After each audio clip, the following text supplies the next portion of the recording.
নিজের মা বাবা ছাড়া সন্তানকে বেশি আর কেউ ভালোবাসতে পারে না। দু একটা ব্যতিক্রম ছাড়া এটাই সত্য। হ্যালো বন্ধুরা, আমি মনিকা ফিরে এসেছি আবার একটি ছোট্ট মিনি ব্লগে। কেমন আছো তোমরা সবাই? খুব গরম আর আমার একটু শারীরিক অসুস্থতার জন্য এই কয়েকদিন ব্লগ দিতে পারিনি।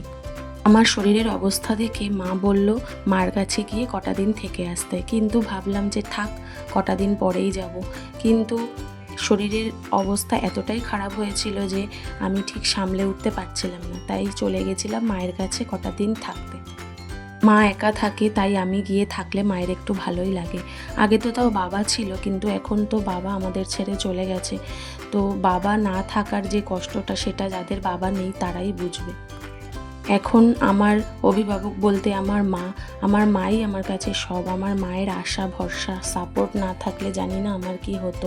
আমার মায়ের ভালোবাসাটুকুই এখন আমার কাছে অনেক বড়।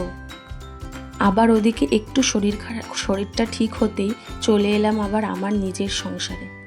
বিয়ের আগে যে যাই করো না কেন, বিয়ের পরে সেই ঘুরে ফিরে সংসারেই তোমাকে ফিরে আসতে হবে। তো আমারও সেই হাল।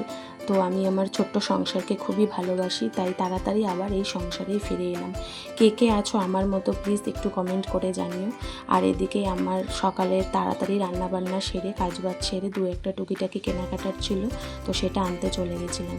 তো আবার ফিরে আসছি আবার একটি ছোট্ট মিনি ব্লগ নিয়ে। ততক্ষণ আমার চ্যানেলটাকে সাবস্ক্রাইব করে দাও আর আমার ভিডিওটি লাইক করে দাও বন্ধুরা।